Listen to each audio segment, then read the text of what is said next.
Switching platforms on you, trying to keep you all on your toes. We're going to see how this goes. We're going live on YouTube today, which means that a few things are activated, which means that you can, if you want to. I'm not the type to ask for money. I'm also realizing that my camera's looking kind of like ass juice. So you have to deal with that too, because I'm not going to update my camera. So let me post this link to a couple places real quick though. YouTube, morning motivation is on YouTube today. Pull up black. All right. And let me make sure that I'm recording this and we'll get started. Hope you guys are all doing well on this fine, what's today? Thursday freaking morning. Life is crazy, y'all. There's a lot of crazy stuff going on. A lot of tension I feel in this country kind of going down right now, just in terms of like, the Roe v. Wade thing, inflation. There's just a lot. And, I don't try to get too political or too societal on here because people be sensitive. So I just, basically just want to say that, keep fighting. I know it gets dark out there. I know there's a lot of people who just didn't make it through the pandemic for a variety of reasons.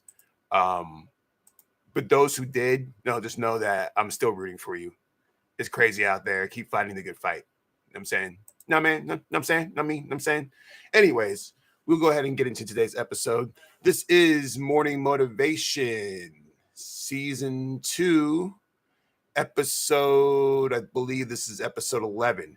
This is my somewhat morning daily podcast. Basically, it's Monday through Friday, where I hop on here and I talk a little bit of shit, basically.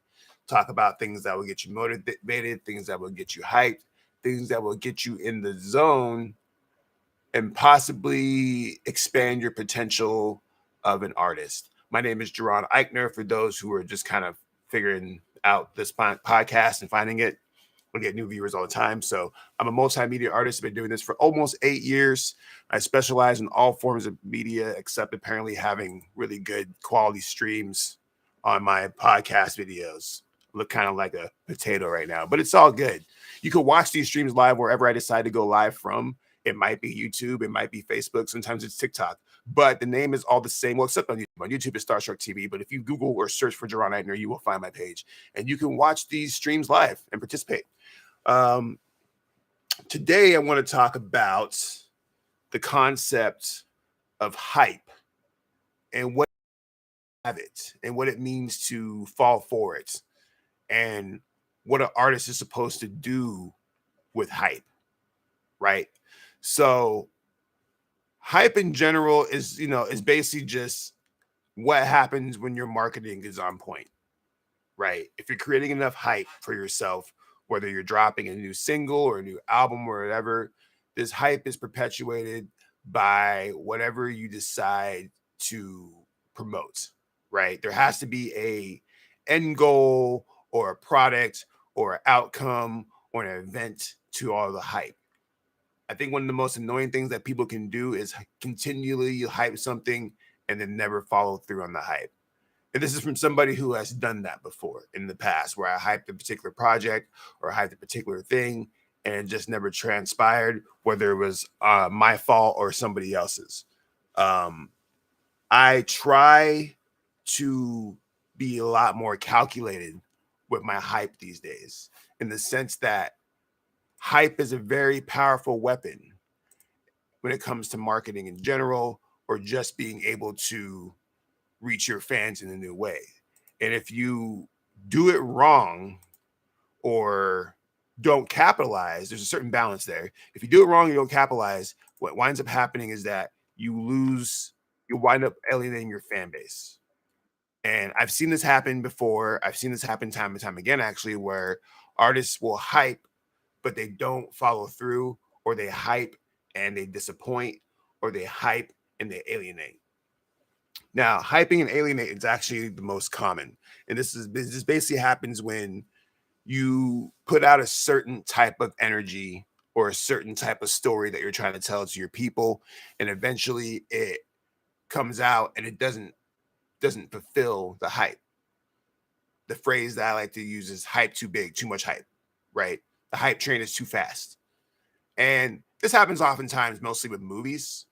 Um, and the problem with hype is that the more time that passes around a particular entity, usually, if it's done right, the more hype that it is created. Prime example right now, if you look at just the real world application, is looking at Kendrick Lamar's new album, which is coming out here in the next week. Actually, I think he's actually dropping a single tonight. The hype behind this single and the hype behind all of this is astronomical.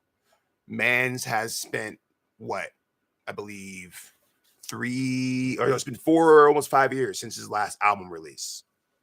And for him being an A tier, Grammy Award winning, one considered to be one of the greatest rappers of all time, there is a certain level of hype.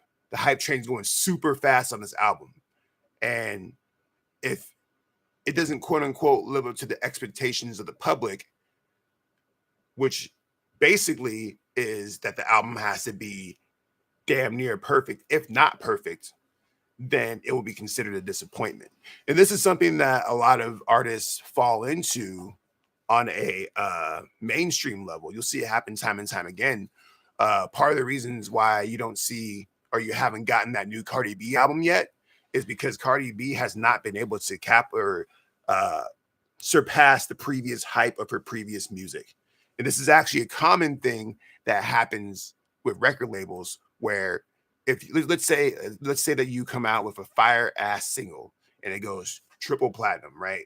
Now the record labels are like, "Oh man, you went triple platinum. That's great, fantastic, cool. So now your next single, you need to go 4 times platinum, and it has to be more fire than the previous, or just as fire." But as you know, with art and music, this is a rare scenario where you're just able to create art on a regular basis unless you're using writing camps and spending money on the top tier producers, et cetera, so forth, which is basically what these pop stars do. When you look at Beyonce and you look at Rihanna and you look at all these major top tier stars, unless you're like Adele or Taylor Swift, but even then, I think they have writers too. Um, they use writing rooms. They have entire teams to cultivate a hit song, and it goes through so many ears before it even hits the artist's mouth. And the whole purpose of that is to make sure that it's going to be a hit. A lot of money goes into creating that hit. And then when they have that hit, they're able to, create the hype. I feel like with Cardi B, she is a victim to the hype train, meaning that, her first single at this point is a diamond single. You know what I'm saying? I think she is one of the most successful female artists of all time off of a couple of songs in her first album, only to be surpassed by, I believe, Doja Cat recently. And so from a record label's perspective, it's almost impossible to have your second album be as good as that, but they're going to try. And that's why you've gotten several singles from Cardi B over the last couple of years, but no album, whether it's WAP or if it's Up and it's Stuck. Sure, those were great singles, but neither one of those singles were able to surpass the hype train that was Bodak Yellow and her first album run. And so she'll be in a perpetual state of trying to find that single that is going to pop her off. And what's interesting about Cardi B is that she's a rapper, right? So she's not singing on songs. So, and I don't even know if there are rapper camps. I'm sure there are, but it's more common that pop music, R&B camps are what she needs, but she's not a pop R&B singer. And so she's in an interesting situation. And on a local level, this applies too, where your last album, you did it big, right? You did the record release party, you did all this and that, and you had the big show, and you had all the local celebs show up, and you're shaking hands and kissing babies, and it was hype. And now you realize that, damn, I just set the standard for my music, and now I have to maintain that level or go bigger every single time out. And a lot of people fall into that cycle, and it's kind of dangerous because if sometimes you just got to put shit out. Sometimes you just got to drop the music and ignore the hype and let your fans find it. One of the things that is always interesting about someone like, I don't know, like Lizzo, for example, when she was pushing that Truth Hurts song, is that Truth Hurts, I believe she was pushing that song for a year and a half before it even caught the ears of the public and really reached a new level. Meaning that when she dropped it, there was no hype. And so she had to go collect the hype. She had to go be the hype and go make that shit happen. Similar to Nelly, when he dropped Country Grammar, I believe that Country Grammar was out for like a year and a half before it even got to the viral sensation that it ended up being. And this happens time and time again. And what artists don't understand is that you have to create the hype behind your stuff. You have to be the hype. If you want the world to listen to your single, you got to get the world excited about your single. And a lot of that comes down to the things I talked about before: having a unique story, having a unique perspective, having a unique angle, not being stale and doing the same things and running the same tracks over and over again. And I think that's something that Cardi B runs into, because with Cardi B, it's like she came out with Bodak Yellow, which is like this super ratchet song, right? She's using Kodak Black's flow. And it had a certain energy behind it. And her first album, she managed to put together a strong team to make this solid album. But after that, it's like, are you evolving as an artist? Are you creating music that is showcasing your ability to grow and be great? And I would have to argue no. With the songs that she's dropped with WAP and the Up in It Stuck song, those are lateral moves. They're not showing any progression and growth. And therefore, you're not seeing her be, quote unquote, the best version of herself. Whereas a Kendrick Lamar, when you compare Good Kid, Mad City to Pimp a Butterfly, they're vastly different albums. Kendrick Lamar took a risk sonically and it paid off. And sometimes that's what you have to do, is just take that risk and hope it pays off. And if it doesn't, you just go back to the drawing board. And I think artists get caught up in trying to be like, well, I have to make sure that my hype is real and that my hype is popping. And it's like, yeah, maybe if you're A-tier artist and you're signed to a major label, but if you're local, just create. Just create and put the music out and let the people resonate how they need to resonate, because that's the secret, right? If the fans find it, which they will, if you keep pushing it, if they find your music, they will get it to where it needs to be. It is your job to release it and to push it to a certain degree, but it's not your job to maintain that energy in a sense that like, oh, I have to maintain this hype. At the same time, though, you do have to stay on top of your shit. If you're going to push a song, push a song. Don't just drop a song and then be mad because you only pushed it for a week, right? Make a plan, make a strategy, set goals. Be like, I'm going to push this song until it gets to 50,000 streams on Spotify. And at that point, I'll move on to another song or something to that effect. I try to do this with my music. It can get kind of convoluted and tedious sometimes because I put out a lot of music, but I try to set goals. I know that I have an expectation for my music. So it's like, I know I can reach somewhere between 15,000 and 20,000 streams on any drop that I do over the course of a month through me doing my average promo, right? So if I'm going to drop an Arizona Kanye or even an album, I know that those numbers are not guaranteed, but they're likely based off of what I know and what I do. So that's my benchmark.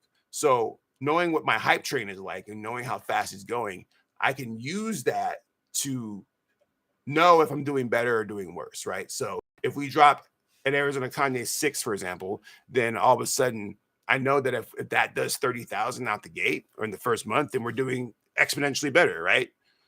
If it does 8,000, then we're slipping somewhere, right? So understanding how that hype works and how you manifest that into your art is the secret, or a secret, not the secret, to really creating a avenue and a niche in your sound. Your audience is the key. If your audience is happy, you're doing all right. Outside of your audience is kind of outside of your control.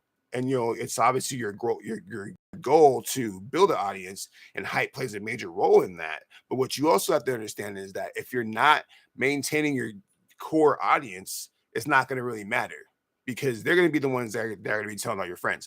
Prime examples with this Doctor Strange movie that just came out.